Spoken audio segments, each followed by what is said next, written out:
ಕುದುರೆ ಇದೆ, ಬಣ್ಣ ಬಣ್ಣದ ಕುದುರೆ ಇದೆ, ಬಿಲ್ಲು ಬಾಣ ಇದೆ, ಕೆಂಪು ಕುದುರೆ ಇದೆ, ಕಪ್ಪು ಕುದುರೆ ಇದೆ, ಬಿಳಿ ಕುದುರೆ ಇದೆ. ಇದೇನಿದೆ ಹಿಂಗಿದೆ?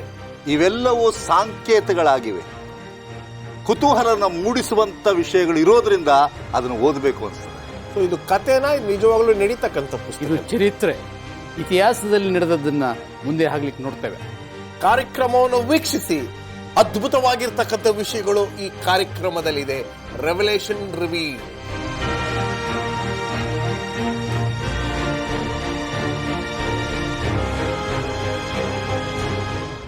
ರೆವಲೇಷನ್ ರಿವೀಲ್ಡ್ ಈ ಕಾರ್ಯಕ್ರಮಕ್ಕೆ ನಿಮ್ಮೆಲ್ಲರಿಗೂ ಆದರದ ಸ್ವಾಗತ. ಪ್ರಕಟಣೆ ಪುಸ್ತಕವು ಒಂದು ಅಮೂಲ್ಯವಾಗಿರ್ತಕ್ಕಂಥ ಪುಸ್ತಕವಾಗಿದೆ. 2025ನೇ ಇಸ್ವಿಯಲ್ಲಿ ಕಾಲಿಟ್ಟಿದ್ದೇವೆ. ಯೇಸು ಸ್ವಾಮಿಯು ಬರುವಂಥದ್ದು 1 ವರ್ಷ ಸಮೀಪವಾಗಿದೆ.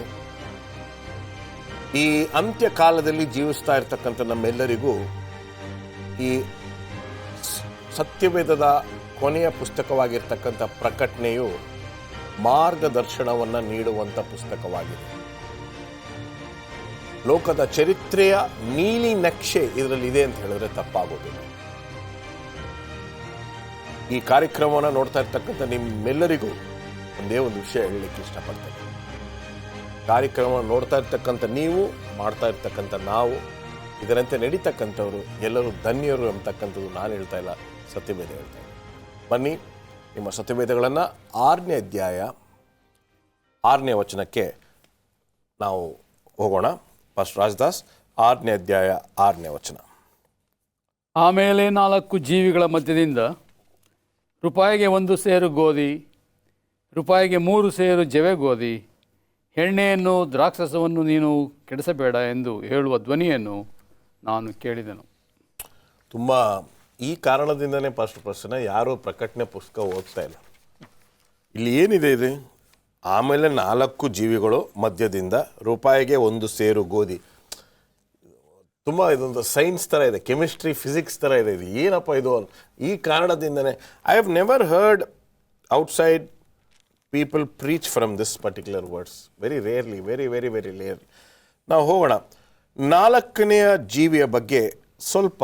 4 ಜೀವಿಗಳ ಮಧ್ಯದಿಂದ ಇದಕ್ಕೇನಾದರೂ ವಿವರಣೆ ಇದೆಯಾ ಫಸ್ಟ್ ಪ್ರಶ್ನೆ? 4 ಜೀವಿಗಳ ಮಧ್ಯ ಅಂದರೆ ಈಗ 4 ಮುದ್ರೆ ಇದೆ, ಒಂದೊಂದು ಜೀವಿಗೆ ಒಂದೊಂದು ಮುದ್ರೆ ಅಲ್ವಾ? ಈಗ 3ನೇ ಮುದ್ರೆಯಲ್ಲಿ ನಾವು ಕಲಿತಾ ಇರೋದೇ 3ನೇ ಮುದ್ರೆ, 3ನೇ ಜೀವಿ. ಆ 3 ಮತ್ತು 4ರ ಮಧ್ಯದಲ್ಲಿ ಒಬ್ಬರು ಬಂದು ಹೇಳ್ತಕ್ಕಂಥದ್ದು 3.5 ಅಂತಾರಲ್ಲ, ಮಧ್ಯದಲ್ಲಿ ಬಂದು ಹೇಳ್ತಕ್ಕಂಥದ್ದು ಸ್ವಲ್ಪ ನಿಲ್ಲಿಸ್ರಿ ಅಂದರೆ ವೆಯ್ಟ್ ಮಾಡಿ. ಅದರ ಅವಧಿಯಲ್ಲಿ ಏನಾಗ್ತದೆ ಎಂಬುದಾಗಿ ಹೇಳ್ತೇನೆ. ಈಗ ನಾವು ನೋಡ್ತೀವಲ್ಲ, 3ನೇ ಒಂದು ಮುದ್ರೆ ಪ್ರಾರಂಭವಾದದ್ದೇ 3ನೇ ಸಭೆಯ ಅವಧಿಯಲ್ಲಿ. ಮೊದಲನೇ ಸಭೆ ಕ್ರಿಸ್ತಶಕ 100 ತನಕ ಇತ್ತು. 2ನೇ ಸಭೆ ಕ್ರಿಸ್ತಶಕ 100ರಿಂದ 323 ತನಕ ಇತ್ತು. 3ನೇ ಸಭೆ ಪ್ರಾರಂಭವಾದದ್ದೇ ಕ್ರಿಸ್ತಶಕ 330ರಿಂದ ಕ್ರಿಸ್ತಶಕ 538ರವರೆಗೆ. ಈ ಅವಧಿಯಲ್ಲಿ ಏನೇನು ಬದಲಾವಣೆಗಾಳ್ತವೆ ಇದಾಗಲೇ ನೋಡಿದ್ದೇವೆ. ಸಂಪ್ರದಾಯಗಳು ನುಸಿಡ್ಕೊಂಡ್ರು, ಸಂಧಾನ ಆಯಿತು, ಸತ್ಯವನ್ನು ತಿರುಚಿ ಹೇಳಲಿಕ್ಕೆ ಪ್ರಾರಂಭ ಮಾಡಿದ್ರು. ಇವೆಲ್ಲದರ ಮಧ್ಯದಲ್ಲಿ ಈ ತರಾಸು ನೋಡಿದ್ವಲ್ಲ, ಈ ಬ್ಯಾಲೆನ್ಸ್, ತಕ್ಕಡಿ, ಆ ತಕ್ಕಡಿಯು ಮಾಡ್ತಕ್ಕಂಥ ಕೆಲಸವನ್ನು ಸಹ ನಾವು ನೋಡಿದ್ದೇವೆ. ಏನು ಕೆಲಸ ಮಾಡ್ತಾ ಇತ್ತು ಅದು? 1-2 ವಚನಗಳನ್ನ ಓದ್ಕೊಳ್ಳೋಣ, ಭಾಳ ಸೂಕ್ತವಾದಂಥ ವಚನ. ದಯವಿಟ್ಟು ಬೋಧಕ ರಾಜದಾಸ್ ಅವರೇ, ಧರ್ಮೋಪದೇಶ ಕಾಂಡ 25ನೇ ಅಧ್ಯಾಯ 13ರಿಂದ 16 ವಚನಗಳಲ್ಲಿ ಸ್ವಾಮಿ ನಮ್ಮಿಂದ ಏನನ್ನ ಬಯಸುತ್ತಾನೆ. ಯಾಕೆಂದರೆ ಈ ತಕ್ಕಡಿಗೂ ಈಗ ನಾವು ಓದೋದ್ವಲ್ಲ, ಗೋಧಿ ಮತ್ತು ಅದರಲ್ಲಿ ಇರ್ತಕ್ಕಂಥ ಸೇರು ಎರಡಕ್ಕೂ ಒಂದು ಹೋಲಿಕೆ ಇದೆ. ಅದನ್ನು ಇದಲ್ಲಿ ಕಲ್ತ್ಕೊಳ್ಳೋಣ. ಹೆಚ್ಚು ಕಡಿಮೆ ಆಗಿರುವ 2 ವಿಧವಾದ ತೂಕದ ಕಲ್ಲುಗಳನ್ನು ನಿಮ್ಮ ಚೀಲದಲ್ಲಿಟ್ಟುಕೊಳ್ಳಬಾರದು. ಹೆಚ್ಚು ಕಡಿಮೆಯಾದ 2 ವಿಧವಾದ ಸೇರುಗಳು ನಿಮ್ಮ ಮನೆಯಲ್ಲಿ ಇರಬಾರದು. ನಿಮ್ಮ ತೂಕದ ಕಲ್ಲು ನಿಮ್ಮ ಅಳತೆಯ ಸೇರು ನ್ಯಾಯವಾಗಿಯೇ ಇರಬೇಕು. ನೀವು ಹೀಗೆ ನಡೆದುಕೊಂಡರೆ ನಿಮ್ಮ ದೇವರಾದ ಯೆಹೋವನು ನಿಮಗೆ ಕೊಡುವ ದೇಶದಲ್ಲಿ ಬಹುಕಾಲ ಬಾಳುವಿರಿ. ನ್ಯಾಯ ವಿರುದ್ಧವಾದ ಅಳತೆ ತೂಕಗಳನ್ನು ಮಾಡುವರೆಲ್ಲರೂ ನಿಮ್ಮ ದೇವರಾದ ಯೆಹೋವನಿಗೆ ಹೇಯವಾಗಿದ್ದಾರೆ. ಇಲ್ಲಿ ನೋಡಿ, ಇಲ್ಲಿ ಯಾಕೆ ಇದನ್ನು ಹೇಳ್ತಾ ಇದ್ದಾರೆ ಅಂದರೆ, ಗೋಧಿ ಮತ್ತು ಜವೆ ಗೋಧಿ, ವೀಟ್ ಆ್ಯಂಡ್ ಬಾರ್ಲಿ ಎಂಬುದಾಗಿ ಇಂಗ್ಲೀಷ್ನಲ್ಲಿ ಹೇಳ್ತಾರೆ. ಈ ಗೋಧಿ ಜವೆ ಗೋಧಿ ಅದನ್ನು ಸುಮ್ಮನೆ ಕೊಡ್ತಾ ಇರಲಿಲ್ಲ ಜನ. ಅದನ್ನೇನು ಮಾಡ್ತಾಯಿದ್ರು? ತೂಕ ಮಾಡ್ತಾಯಿದ್ರು. ನಿನಗೆಷ್ಟು ಕೆ ಜಿ, ನಿನಗೆಷ್ಟು ಕೆ ಜಿ. ಈಗ ರೇಷನ್ ಕಾರ್ಡ್ಲಿ ಹೇಳ್ತಾರೆ, ನಿನಗೆ 10 kg ಗೋಧಿ ಸಿಕ್ಕುತ್ತೆ, 5 kg ರಾಗಿ ಸಿಕ್ಕುತ್ತೆ, 1 ಲೀಟ್ರ್ ಎಣ್ಣೆ ಸಿಕ್ಕುತ್ತೆ ಎಂಬುದಾಗಿ. ಆ ರೇಷನ್ ಕೊಡೋನು ಮೋಸ ಮಾಡ್ಬೋದು. ಯಾಕೆ? 10 kg ಕೊಡೋ ಜಾಗದಲ್ಲಿ 8 kg ಕೊಡ್ಬೋದು. ಅಷ್ಟೇ ಹೋಗಪ್ಪ, ಅವ್ನು ಸುಮ್ಮನೆ ಸಾರ್ ಫ್ರೀಯಾಗಿ ಬರ್ತಾಯಿದೆ, ನಾನು ಯಾಕೆ ವಾದ ಮಾಡ್ಕೊಂಡು ಅದನ್ನು ನಿಲ್ಲಿಸ್ಬಿಡ್ಲಿ, ತಗೊಂಡು ಹೋಗ್ತಾ ಇರ್ತಾನೆ. ಈಗ ಮೋಸ ಮಾಡ್ತಾ ಇದ್ದೀರಾ. ಇಲ್ಲೇನು ಹೇಳ್ತದೆ, ನೀವು ನಿಮ್ಮಲ್ಲಿ ನೀವು ಎರಡನ್ನು ಇಟ್ಕೊಳ್ಬಾರ್ದು. ಮೋಸದ ತಕ್ಕಡಿ ಒಂದು, ಸರಿಯಾದ ತಕ್ಕಡಿ ಒಂದು. ಈಗ ರೇಷನ್ ಕೊಡೋರು ಕೆಲವು ಸಾರಿ ಒಬ್ಬರಿಗೆ ಚೆನ್ನಾಗಿ ಕೊಡ್ತಾರೆ, ಇನ್ನೊಬ್ಬರಿಗೆ ಮೋಸ ಮಾಡ್ತಾ ಇರ್ತಾರೆ. ಅಂಥದ್ದು ನಿಮ್ಮಲ್ಲಿ ಇರಬಾರ್ದು. ಗೋಧಿ ಮತ್ತು ಜವೆ ಗೋಧಿ ಎಂಬತಕ್ಕಂಥದ್ದು ಆಗಿನ ಕಾಲದಲ್ಲಿ ಅಂದಿನ ಮಕ್ಕಳಿಗೆ ಒಂದು ಬಹಳ ಪ್ರಾಮುಖ್ಯವಾದ ಊಟದ ವಸ್ತು. ಅದರಿಂದಲೇ ಅವರು ಬದುಕ್ತಾಯಿದ್ರು. ಇದನ್ನು ನೀವೇನು ಮಾಡ್ತಾ ಇದ್ದೀರಾ ಅಂದರೆ, ಜನಗಳಿಗೆ ಮೋಸದಿಂದ ಕೊಡ್ತಾ ಇದ್ದೀರಾ. ಎಷ್ಟು ನೀವು, ಸತ್ಯವೇದ ಏನು ಹೇಳ್ತದೆ ಅಂದರೆ, ರೂಪಾಯಿಗೆ 1 ಸೇರು ಗೋಧಿ, ರೂಪಾಯಿಗೆ 3 ಸೇರು ಜವೆ ಗೋಧಿ, ಎಣ್ಣೆಯನ್ನು ದ್ರಾಕ್ಷಾರಸವನ್ನು ಕೆಡಿಸಬೇಡಿ ಎಂದು ಹೇಳಿತು. ಈಗ ರೂಪಾಯಿಗೆ, ನಾವೀಗ ಸಾಧಾರಣವಾಗಿ ಭಾರತ ದೇಶದಲ್ಲಿ ರೂಪಾಯಿಗಳಂತಿದ್ದೀವಿ. ಆಗಿನ ಕಾಲದಲ್ಲಿ ಈ ರೂಪಾಯಿ ಇಲ್ಲ ಅವ್ರ ಹತ್ರ. ಓಕೆ, ದಿನಾರಿ ಎಂಬುದಾಗಿ ಹೇಳ್ತದೆ. ಈ 1 ದಿನಾರಿ ಅಂದರೆ ಒಬ್ಬ ಮನುಷ್ಯನ 1 ದಿನದ ಕೂಲಿ. ಒಂದು ದಿನಕ್ಕೆ ನನಗೆ ಇಷ್ಟು ಕೂಲಿ ಸಿಗ್ತದೆ ಅಂದರೆ, ಅವನಿಗೆ ಮನೆಗೆ ಇಷ್ಟು ಬೇಕು ಅಂದರೆ ಅದನ್ನು ಇಡೀ ದಿನದ ಕೂಲಿಯನ್ನು ಅವನು ಕೊಡಬೇಕು. ನೀವೇನು ಮಾಡ್ತಾ ಇದ್ದೀರಾ? ಜಾಸ್ತಿ ಇಸ್ಕೊಳ್ತಾ ಇದ್ದೀರಾ, ಅನ್ಯಾಯವಾಗಿ ನೀವು ಮಾಡ್ತಾ ಇದ್ದೀರಾ. ಇದೇನು ಮಾಡ್ತಾ ಇದೆ ಅಂದರೆ, ಜನರ ಹೊಟ್ಟೆಯಲ್ಲಿ ಹೊಡಿತಾ ಇದ್ದೀರಾ. ನೇರವಾಗಿ ಹೇಳಬೇಕಾದ್ರೆ ಒಂದು ಮೋಸದ ಪ್ರಮಾಣ. ಈ ತಕ್ಕಡಿದು ಏನಾಗ್ತಾ ಇದೆ ಅಂದರೆ, ಜನರು ದಿನನಿತ್ಯದ ಆಹಾರ ಅದೇ, ಅದನ್ನೇ ತಿಂದು ಬದುಕ್ತಾ ಇದ್ದಾರೆ. ಅದರಲ್ಲಿ ನೀವು ಮೋಸ ಮಾಡ್ತಾ ಇದ್ದೀರಾ. ಅದಕ್ಕೆ ನಿಮ್ಮನ್ನು ನಾನೇನು ಮಾಡ್ತೇನೆ, ಖಂಡಿಸ್ತೇನೆ. ಈ ತಕ್ಕಡಿ, ಈ ಗೋಧಿ ಮತ್ತು ಜವೆ ಗೋಧಿ ಇದರ ಬಗ್ಗೆ ಎಲ್ಲ ನಾವು ಮಾತಾಡೋಣ. ಆದರೆ ಈಗ ಒಂದು ಸಣ್ಣ ವಿರಾಮಕ್ಕೆ ಸಮಯ ಆಗಿದೆ. ಒಂದು ಸಣ್ಣ ವಿರಾಮವನ್ನು ತೆಗೆದುಕೊಂಡು ಈ ಒಂದು ಅಂಶವನ್ನು ಇನ್ನೂ ಹೆಚ್ಚಿನ ರೀತಿಯಲ್ಲಿ ನಿಮಗೆ ವಿವರಿಸಲು ನಾವು ಕಾಯ್ತಿದ್ದೇವೆ.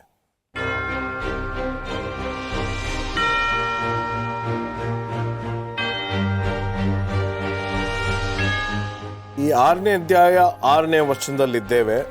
ಅದರಲ್ಲಿ ವಿಶೇಷವಾಗಿ ರೂಪಾಯಿಗೆ 1 ಸೇರು ಗೋಧಿ ಎಂಬತಕ್ಕಂಥ ವಿಚಾರವನ್ನು ನಾವು ಚರ್ಚೆ ಮಾಡ್ತಿದ್ದೀವಿ. ಈ ಪ್ರಕಟಣೆಯ ಪುಸ್ತಕದಲ್ಲಿರ್ತಕ್ಕಂಥ ಆಳವಾಗಿರ್ತಕ್ಕಂಥ ಒಂದು ಸಂದೇಶಗಳು ನಮ್ಮೆಲ್ಲರಿಗೂ ಅಂತ ಹೇಳಿದ್ರೆ ಈ 2025ನೇ ಇಸ್ವಿಯಲ್ಲಿ ಜೀವಿಸ್ತಾ ಇರ್ತಕ್ಕಂಥ ನಮಗೆ ತುಂಬ ಮುಖ್ಯವಾಗಿರ್ತಕ್ಕಂಥ ಸಂದೇಶಗಳನ್ನು ಕೊಡುವಂಥದ್ದಾಗಿದೆ. ದಯವಿಟ್ಟು ಗಮನವಿಟ್ಟು ಸತ್ಯವೇದವನ್ನು ತೆರೆದು ಪ್ರಾರ್ಥನಾಪೂರ್ವಕವಾಗಿ ಈ ಎಲ್ಲ ಅಂಶಗಳನ್ನು ನೀವು ಗ್ರಹಿಸ್ಕೊಳ್ಬೇಕು ಅಂತ ನಾನು ನಿಮ್ಮನ್ನು ಕೇಳ್ಕೊಳ್ತೀನಿ. ಮುಂದುವರಿಸಿ ಪಾಸ್ಟರ್. ಈ ದರ್ಶನ ಏನನ್ನು ಸೂಚನೆ ಮಾಡ್ತಾ ಇದೆ ಅಂದರೆ, ಜನರು 10 ಪಟ್ಟು ಜಾಸ್ತಿಯಾಗಿ ಮೋಸದಿಂದ ವಸೂಲಿ ಮಾಡ್ತಾಯಿದ್ರು. ನಾರ್ಮಲ್ ಪ್ರೈಸ್ 1 ರೂಪಾಯಿಗೆ ಇಷ್ಟು ಬರ್ತದೆ ಅಂತ, ಅದಕ್ಕೆ ನೀವು 10 ರೂಪಾಯಿ ಕೊಡಬೇಕು, ಆದರೆ ನಿಮಗೆ ಇಷ್ಟು ಕೊಡೋದು. ಮೋಸದ ಪ್ರಮಾಣದಲ್ಲಿ ಇತ್ತು. ಇದರ ನಿಮಿತ್ತವಾಗಿ ಏನಾಯಿತು ಅಂದರೆ, ಅಲ್ಲಿ ಫುಡ್ ಶಾರ್ಟೇಜ್ ಅಂದರೆ ಊಟದ ಕೊರತೆ ಆಯಿತು. ಊಟದ ಕೊರತೆ ಆದಾಗ ಏನು ಬರ್ತದೆ? ಬರಗಾಲ ಬರ್ತದೆ. ಬರಗಾಲ ಇದನ್ನು ಯಾತಕ್ಕೆ ಹೋಲಿಸ್ತಾ ಇದ್ದಾರೆ ಅಂದರೆ, ಈಗ ನಾವು ಹೇಳಿದ್ವಲ್ಲ, ನಿಮ್ಮಲ್ಲಿ ಬೆಳಕಿಲ್ದಿದ್ರೆ ನೀವು ಕತ್ತಲೆಯಲ್ಲಿ ಜೀವನ ಮಾಡ್ತಾ ಇದ್ದೀರಾ. ನಾವು ಇವಾಗ ಮಾತಾಡ್ತಾ ಇರೋದು ಯಾವ ಕುದುರೆ? ಕಪ್ಪು ಕುದುರೆ. ಕಪ್ಪು ಕುದುರೆ ಏನು ಸೂಚನೆ ಮಾಡ್ತದೆ? ಕತ್ತಲೆಯನ್ನು ಸೂಚನೆ ಮಾಡ್ತದೆ. ಕತ್ತಲೆ ಅಂದರೆ ಏನು? ಬೆಳಕಿಲ್ಲ, ಅಂಧಕಾರದ ಯುಗ ಪ್ರಾರಂಭವಾಗ್ತಾ ಇದೆ ಇವಾಗ. ಓಕೆ, ಇದು ಒಂದು ದೃಷ್ಟಾಂತವನ್ನು ಜವೆ ಗೋಧಿ ಮತ್ತು ಗೋಧಿಯ ಮೂಲಕವಾಗಿ ಸ್ವಾಮಿ ಕೊಟ್ಟಿರುವಾಗ ಇದನ್ನು ಯಾತಕ್ಕೆ ಹೋಲಿಸ್ತಾ ಇದ್ದಾರೆ ಅಂದರೆ ಆತ್ಮಿಕವಾದ ಬರಗಾಲ ನಿಮಗೆ ಬರ್ತದೆ, ಇದನ್ನು ಎದುರಿಸ್ಬೇಕು ನೀವು. ಮತ್ತೇನು ಬರ್ತದೆ? ಸುವಾರ್ತೆ 4ನೇ ಅಧ್ಯಾಯ 4ನೇ ವಚನ ಏನು ಹೇಳ್ತದೆ ಗೊತ್ತು ನಮಗೆ? ವಚನ ಏನು ಹೇಳ್ತದೆ? ಮನುಷ್ಯನು ರೊಟ್ಟಿ ತಿಂದ ಮಾತ್ರಕ್ಕೆ ರೊಟ್ಟಿ ತಿಂದ ಮಾತ್ರಕ್ಕೆ ಬದುಕುವುದಿಲ್ಲ, ಆದರೆ ದೇವರ ಬಾಯಿಂದ ಹೊರಡೋ ಪ್ರತಿಯೊಂದು ದೇವರ ವಾಕ್ಯ. ನೀವು ಸ್ವಾಭಾವಿಕವಾಗಿ ಈ ನಿಜವಾದ ದೃಷ್ಟಾಂತವನ್ನು ಜವೆ ಗೋಧಿಯನ್ನು ಯಾಕೆ ದೃಷ್ಟಾಂತ ಕೊಟ್ಟಿದ್ದಾರೆ ಅಂದರೆ, ಆಹಾರ ಇಲ್ಲದ್ರೆ ಮನುಷ್ಯ ಏನಾಗ್ತಾನೆ? ಶಾರೀರಿಕವಾಗಿ ಸತ್ತೋಗ್ತಾನೆ. ಹಾಗೆ ದೇವ್ರ ವಾಕ್ಯ ನಿಮ್ಗಿಲ್ಲ ಅಂದರೆ ನೀವು ಆತ್ಮಿಕವಾಗಿ ಏನಾಗ್ತೀರಾ? ಸತ್ತೋಗ್ತೀರಾ. ಆಮೋಸನ ಪುಸ್ತಕದಲ್ಲಿ ಏನು ಹೇಳ್ತದೆ? ಒಂದು ಕಾಲ ಬರ್ತದಂತ. ಯಾವ ಕಾಲ ಅದು? ರೊಟ್ಟಿ ದೇವರ ವಾಕ್ಯದ ಬರಗಾಲ. ಅನ್ನದ ಬರಗಾಲವಲ್ಲ, ನೀರಿನ ಬರಗಾಲವಲ್ಲ, ದೇವರ ವಾಕ್ಯದ ಬರಗಾಲ ಎಂಬುದಾಗಿ.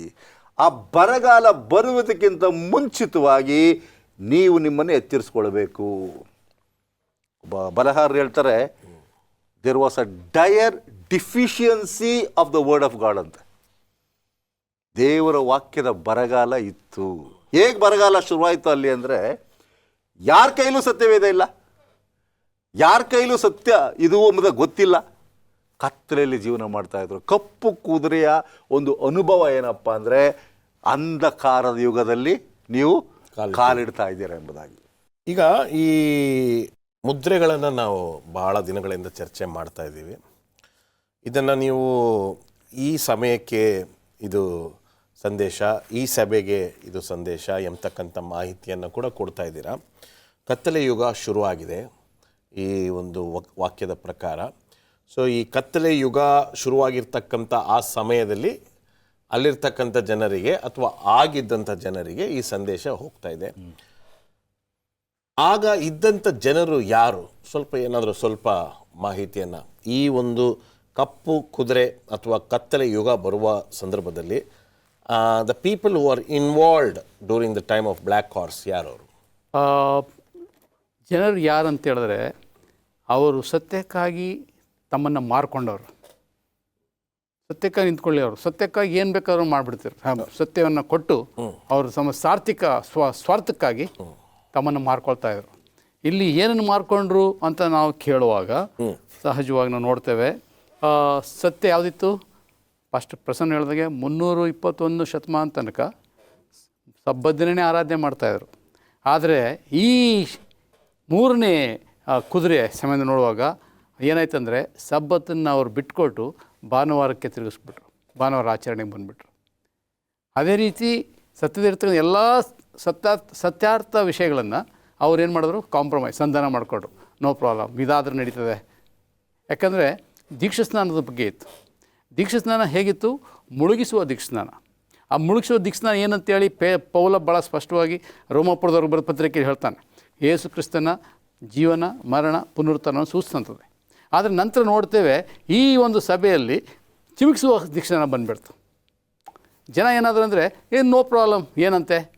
ದಯವಿಟ್ಟು ಇದನ್ನು ನಾವು ಹೇಳ್ತೀವಂತ ನಂಬಬೇಡಿ. ಸತ್ಯವೇದವನ್ನು ಓದ್ರಿ, ಚರಿತ್ರೆಯನ್ನು ಓದ್ರಿ. ಯೇಸು ಸ್ವಾಮಿಯು ಯಾವ ರೀತಿ ದೀಕ್ಷೆಯನ್ನು ಪಡೆದ್ರು, ಸ್ನಾನಿಕನಾಗಿರ್ತಕ್ಕಂಥ ಯೋಹಾನನು ಯೇಸು ಸ್ವಾಮಿಗೆ ಯಾವ ರೀತಿ ದೀಕ್ಷೆಯನ್ನು ಕೊಟ್ಟರು ಎಂಬತಕ್ಕಂಥ ವಿಷಯ ನಮ್ಮೆಲ್ಲರಿಗೂ ಗೊತ್ತಿದೆ. ಅದನ್ನು ಬಿಟ್ಟು ಈ ರೀತಿಯಾಗಿ ಚಿಮುಕಿಸ್ತಕ್ಕಂಥ ಒಂದು ಅಭ್ಯಾಸವು ಕೆಲವೊಂದು ಸಭೆಗಳಲ್ಲಿ ಬಂದಿದೆ. ಅದರಲ್ಲೂ ವಿಶೇಷವಾಗಿ ಚಿಕ್ಕ ಮಕ್ಕಳಿಗೆ ದೀಕ್ಷೆಯನ್ನು ಕೊಡ್ತಕ್ಕಂಥದ್ದು ಕೂಡ ಅಭ್ಯಾಸವಾಗಿ ಬಂದಿದೆ. ಮುಂದುವರಿಸಿ. ಈ ಸಂದರ್ಭದಲ್ಲಿ 2 ಗುಂಪಿನ ಜನಾಂಗ ಇದ್ದರು, ವಾಲ್ಡೆನ್ಸಿಸ್ ಮತ್ತು ಹಾಲ್ಬಿಜೆನ್ಸ್ ಅಂತೇಳಿ. ಅವರು ಈ ಸತ್ಯವನ್ನು ಇವರು ಯಾವಾಗ ಮಲಿನ ಮಾಡ್ತಾಯಿದ್ರು, ಅವರು ತಮ್ಮ ಪ್ರಾಣವನ್ನು ಬಲಿ ಕೊಡಲಿಕ್ಕೆ ಸಿದ್ಧವಾಗಿದ್ದರಂತೆ. ಆ ಪ್ರಯುಕ್ತವಾಗಿಯೇ ಇವತ್ತು ನಮಗೆ ಈ ಸತ್ಯ ಉಳಿದಿದೆ. ಈ ವಾಲ್ಡೆನ್ಸಿಸು, ಹಾಲ್ಬಿಜೆನ್ಸಿಸು ಸಂಧಾನ ಮಾಡ್ಕೊಳ್ಳಿಲ್ಲ. ಅವರು ಬೇರೆಯವರ ಹಂಗೆ ತಮ್ಮನ್ನು ಮಾರ್ಕೊಳ್ಳಿಲ್ಲ.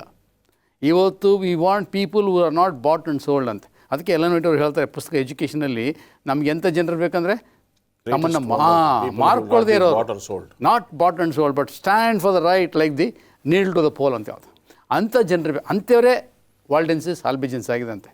ಅವರು ಹಿಂಸೆಯನ್ನು ತಾಳ್ಕೊಂಡ್ರು, ಗವಿಗಳಲ್ಲಿ ವಾಸಿಸಿದ್ರು, ಭಾಳ ಸಂಕಟವನ್ನು ಅನುಭವಿಸಿದ್ದಾರೆ. ಊರಲ್ಲಿ ಬಿಟ್ಟು ಕಾಡಲ್ಲಿ ವಾಸಿಸ್ತಾಯಿದ್ರು. ಆದರೂ ಅವ್ರು ಸತ್ಯವನ್ನು ಮಾರ್ಕೊಳ್ಳಿಲ್ವಂತೆ. ಇವತ್ತು ಅದೇ ಬರಗಾಲ, ಫಸ್ಟ್ ಪ್ರಶ್ನೆ ಹೇಳ್ದಂಗೆ ಬರಗಾಲ ಬರಲಿಕ್ಕಿದೆ. ಯಾವ ಬರಗಾಲ? ದೇವರ ವಾಕ್ಯದ ಬರಗಾಲ. ಇವತ್ತು ದೇವ ನಮಗೆ ಸ್ತೋತ್ರ, ನಾವು ಭಾಳ ಸ್ವತಂತ್ರವಾಗಿ ವಾಕ್ಯ ಹೇಳ್ತಾ ಇದ್ದೀವಿ, ಜನ ಕೇಳ್ತಾ ಇದ್ದಾರೆ. ಆ್ಯಕ್ಚುಲಿ ಮೊನ್ನೆ ನಾನು ರವಿ ಅಂತ ನಮ್ಮ Bangalore Baptist hospital ELS manager ಹತ್ರ ಮಾತಾಡ್ತಿದ್ದೆ. ಒಂದು 100 ವರ್ಷದಿಂದ ಸತ್ಯವೇದದ ಮುದ್ರಣೆಯ ಒಂದು ಕೊರತೆನೇ ಇರಲಿಲ್ವಂತೆ. ಆದರೆ ಈಗ ಲಾಸ್ಟ್ ಒಂದು 3-4 ವರ್ಷಗಳಿಂದ ಸತ್ಯವೇದದ ಮುದ್ರಣೆನೇ ಆಗ್ತಾ ಇಲ್ವಂತೆ ಭಾರತ ದೇಶದಲ್ಲಿ. It is not happening and bibles have become very costly because printing has become less. So ಕೊರಿಯಾಯಿಂದ ಬರ್ತಾಯಿತ್ತು, ಚೈನಾಯಿಂದ ಬರ್ತಾಯಿತ್ತು. ಈ ನಮ್ಮ ನೂತನ ಸರ್ಕಾರವು ಅದನ್ನು ತಡೆ ಮಾಡಿರೋ ಕಾರಣದಿಂದ ಈಗ ಸತ್ಯವೇದಗಳ ಬರಗಾಲ ಆ್ಯಕ್ಚುಲಿ ಶುರು ಆಗಿದೆ. ನೀವು ಒಂದು ಕಾಲದಲ್ಲಿ ELS ಒಳಗೆ ಹೋದರೆ ವಾರ ಹೊಸ ಬೈಬಲ್ಗಳು ಬರ್ತಾಯಿತ್ತು. ನೀವು ಈಗ ನೋಡಿ 6 ತಿಂಗಳು 1 ವರ್ಷ ಹೋದರೂ ಕೂಡ ಹೊಸ ಬೈಬಲ್ಗಳೇ ಇಲ್ಲ. ಸೊ ದೇವರು ತಾನೇ ನಮ್ಮೆಲ್ಲರನ್ನ ರಕ್ಷಣೆ ಮಾಡಬೇಕು. ಇನ್ನು ಎಷ್ಟೋ ಜನರು ಸತ್ಯವೇದನೇ ಅವರು ಮುಟ್ಟಿಲ್ಲ ಲೈಫಲ್ಲಿ, ಅವ್ರಿಗೆಲ್ಲ ಇನ್ನೂ ಬೈಬಲ್ ನಾವು ಕೊಡಬೇಕಾಗಿದೆ. ಆದರೆ ಬೈಬಲು ಈಗ ಹಿಂಗಾಗ್ಬಿಟ್ಟಿದೆ. ಸರಿ, ಒಂದು ಸಣ್ಣ ವಿರಾಮ ಅಂತ ತೆಗೆದುಕೊಂಡು ಒಂದು ಸಣ್ಣ ವಿರಾಮ.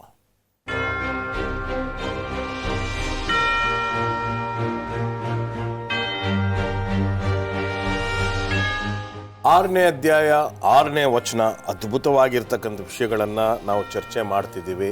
ಈಗೂ ಉಂಟಾ ಅನ್ನೋ ರೀತಿಯಲ್ಲಿ ಆಶ್ಚರ್ಯಕರವಾಗಿರ್ತಕ್ಕಂಥದ್ದನ್ನು ನಾವು ನೋಡ್ತೀವಿ.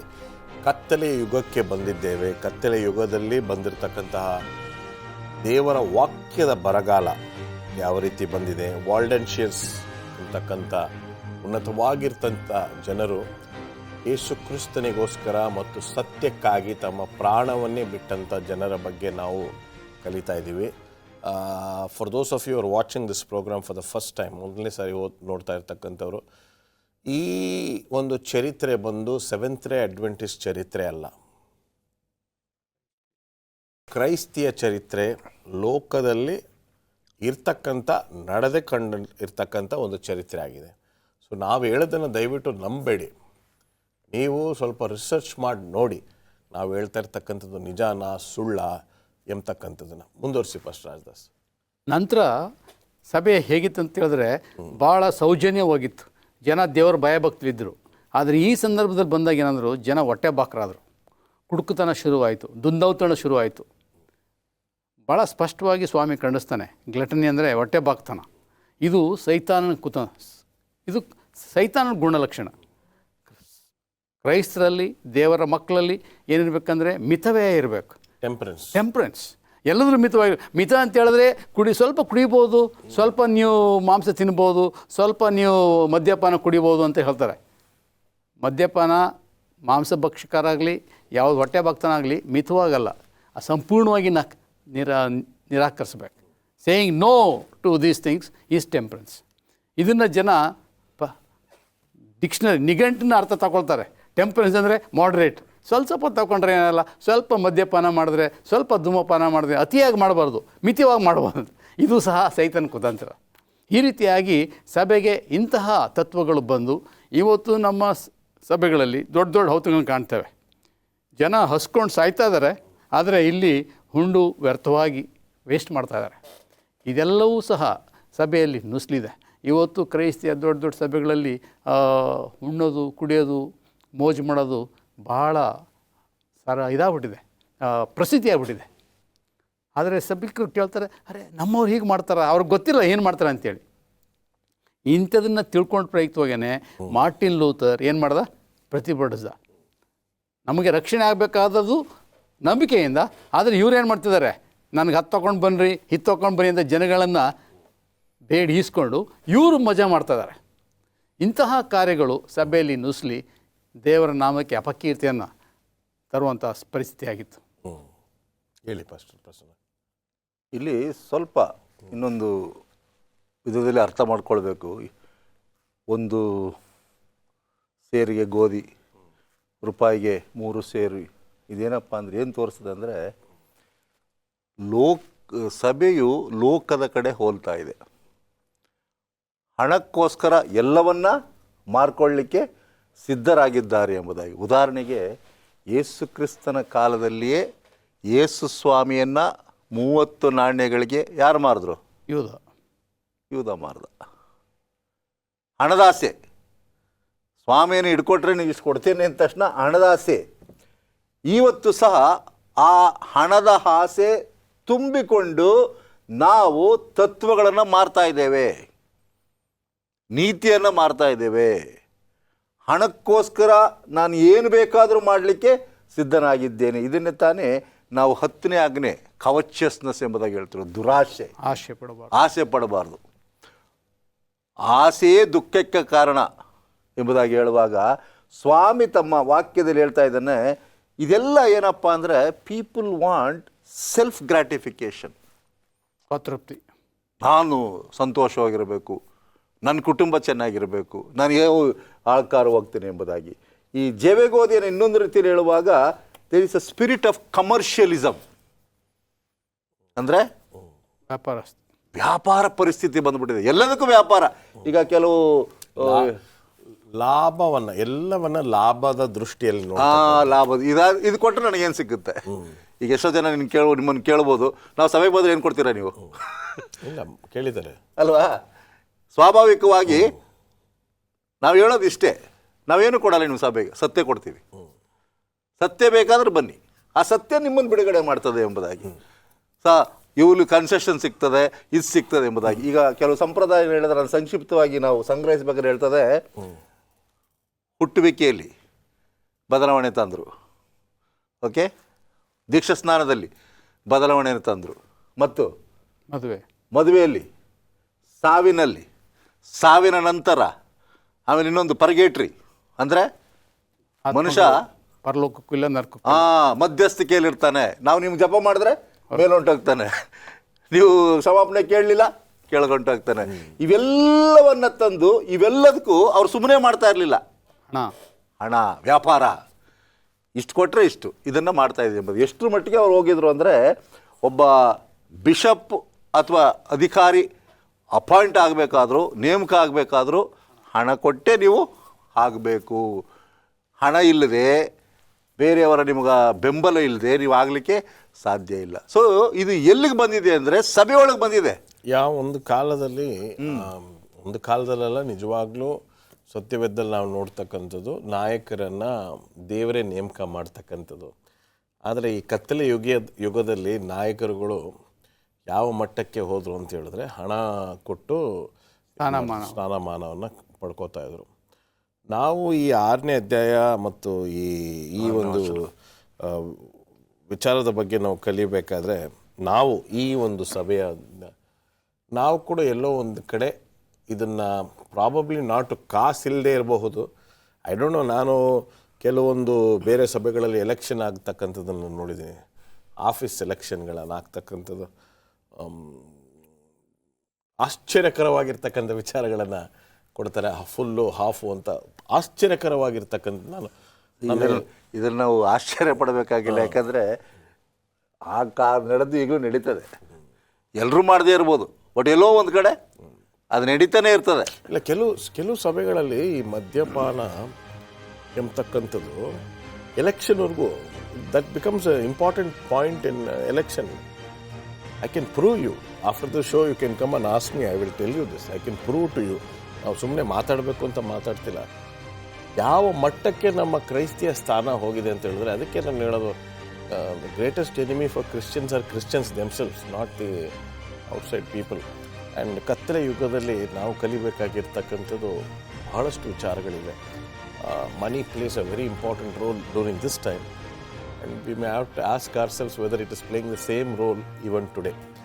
ಇದರ ಬಗ್ಗೆ ನಾವು ಇನ್ನೂ ಮುಂದಿನ ದಿನಗಳಲ್ಲಿ ನಾವು ಚರ್ಚೆ ಮಾಡೋಣ. ದೇವರು ನಮ್ಮೆಲ್ಲರನ್ನು ಆಶೀರ್ವದಿಸಿ, ದೇವರು ನಿಮ್ಮನ್ನು ಕೂಡ ಆಶೀರ್ವದಿಸಿ.